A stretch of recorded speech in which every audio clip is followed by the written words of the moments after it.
rahmatullahi wa barakatuh. Aujourd'hui, Inch'Allah, nous allons traiter un sujet très important. Et ce message s'adresse tout d'abord aux médias et aux non-musulmans qui ont la haine contre l'islam sans avoir essayé de chercher sincèrement sur cette religion.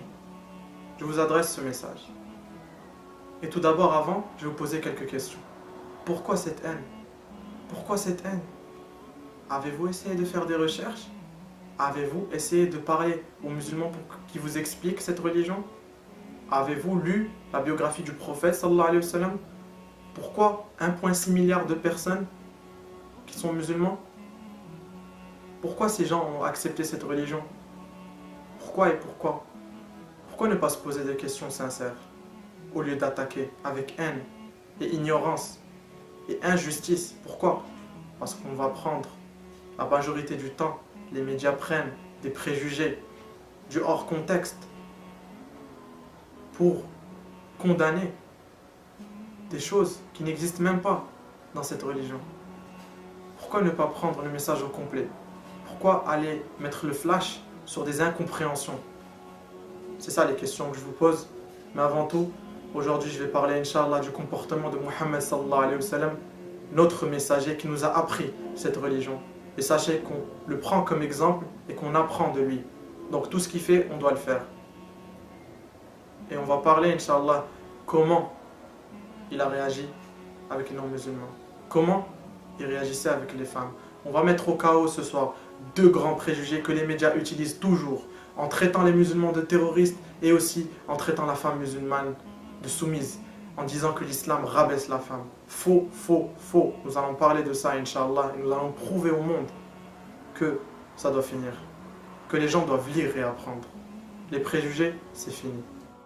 Donc sans trop tarder, on commence, Inch'Allah, par mettre au chaos le premier préjugé, celui du terrorisme.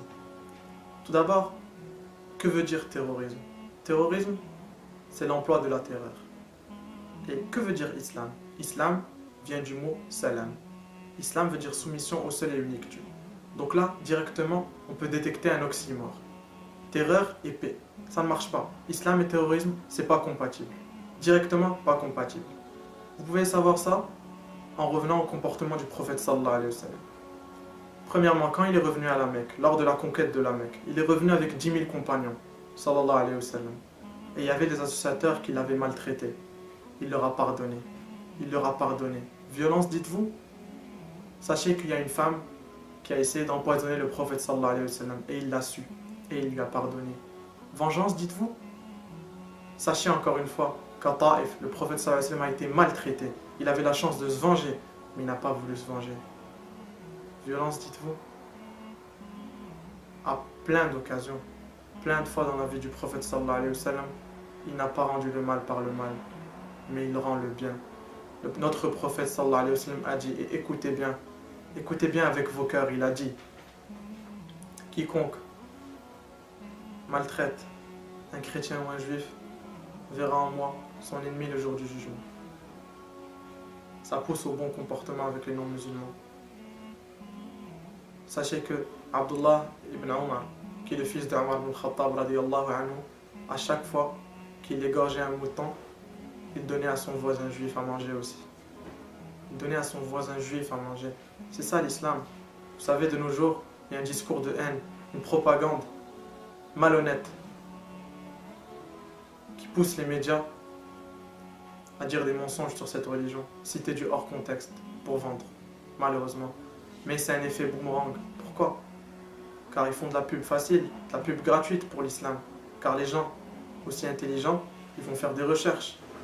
Ils entendent que du mal sur l'islam et ils vont faire des recherches et ils trouvent le contraire. Donc ils acceptent l'islam. Vous planifiez et Allah planifie. Certes, Allah est le meilleur planificateur. Terrorisme, terrorisme.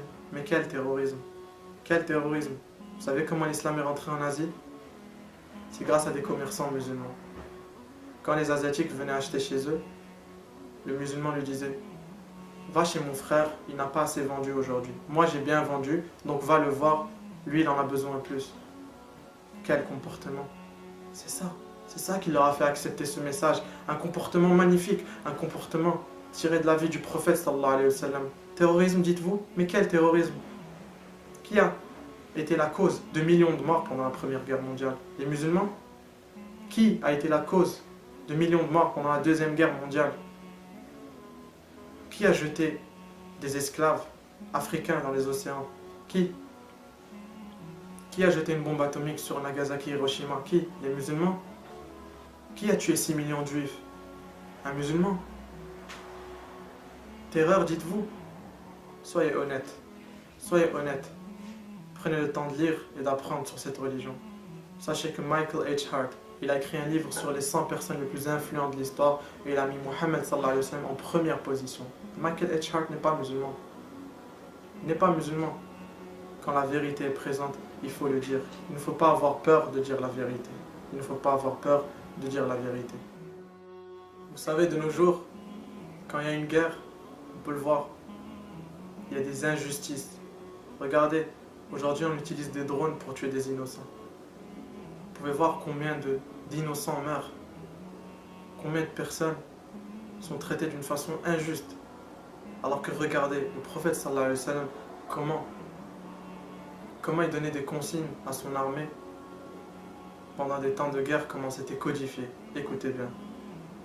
Pendant la guerre, le prophète sallallahu alayhi wa sallam disait aux chefs d'armée: ne trahissez pas, ne tuez pas d'enfants, ne tuez pas de femmes. Attention aux arbres, aux personnes âgées. La seule chose à combattre, c'est l'ennemi. Religion de violence, dites-vous. Même la guerre a été codifiée. Même la guerre a été codifiée. Avant de traiter le sujet de la femme en islam, parlons tout d'abord de ce qu'était la femme avant l'islam. Vous savez qu'avant l'islam en Égypte, la prostitution était autorisée et encouragée. Avant l'islam, en Inde, selon la loi Brahmin, la femme était considérée esclave toute sa vie. Quand le mari mourait, elle devait mourir aussi. Avant l'islam, en Grèce et à Rome, la femme était un objet qui se vendait dans les marchés. La femme était un objet qui se vendait dans les marchés. C'était la propriété du mari et elle était privée d'héritage. Avant l'islam, en Chine, la femme était forcée à se marier. La femme était privée d'héritage. Avant l'islam, chez les Arabes, avant qu'ils ne reçoivent le message de l'islam, les petites filles étaient enterrées vivantes. La femme n'avait pas le droit à l'héritage, elle n'avait pas le droit au divorce, elle n'avait pas le droit de choisir son époux. Regardez, ça c'était juste des exemples, ce qu'était la femme avant l'islam. Là on va parler de ce qu'a apporté l'islam à la femme.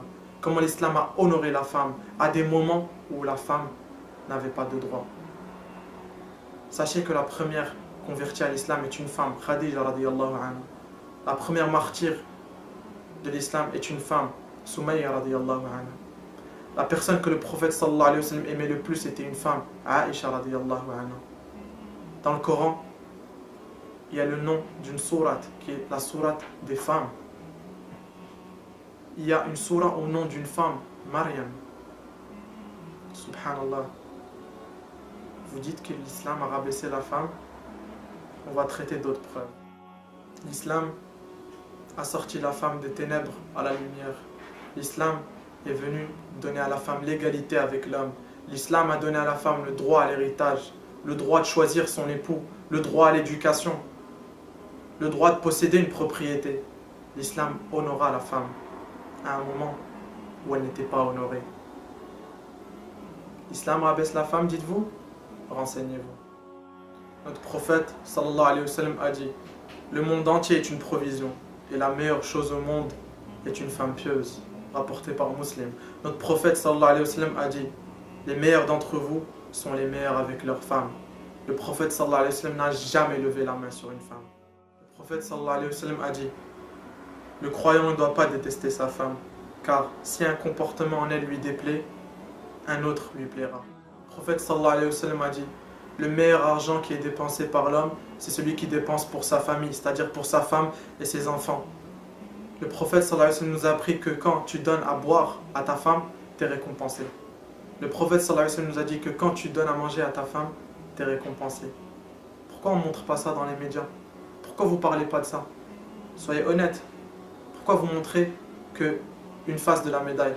Pourquoi ne pas montrer l'autre face? sachant que même la face que vous montrez, c'est des mensonges. C'est des mensonges, du hors contexte. Du hors contexte. Revenons un peu à l'histoire. On a parlé de la femme avant l'islam, on a parlé de ce que l'islam a apporté à la femme. L'islam protège la femme, c'est un bijou. Son voile et son bouclier, sa pudeur. C'est ça les droits. De nos jours, on veut empêcher à la femme de mettre son voile. C'est son choix. C'est ça, c'est sa liberté. L'en empêcher, ça serait une atteinte à sa liberté.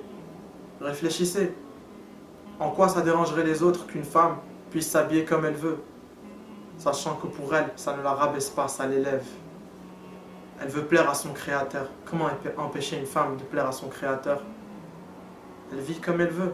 Il y a des femmes dénudées, il y en a qui veulent se couvrir. Quel est le problème? Quel est le problème?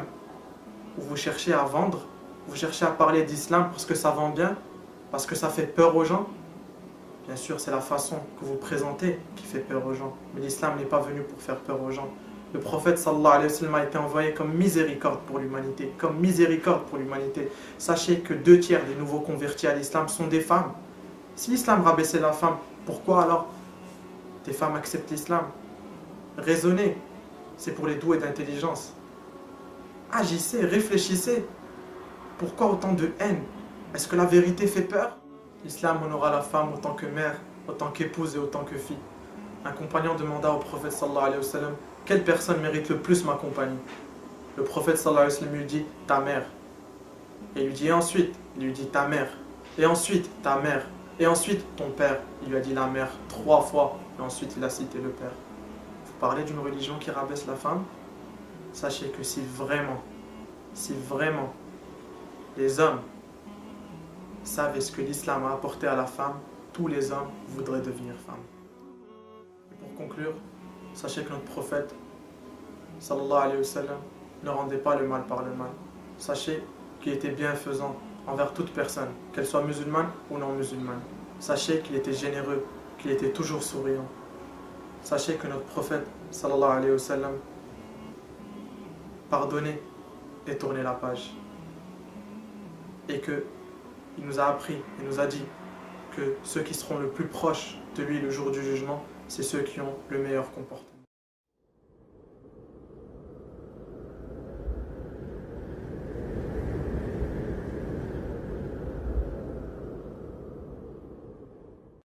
مستقيم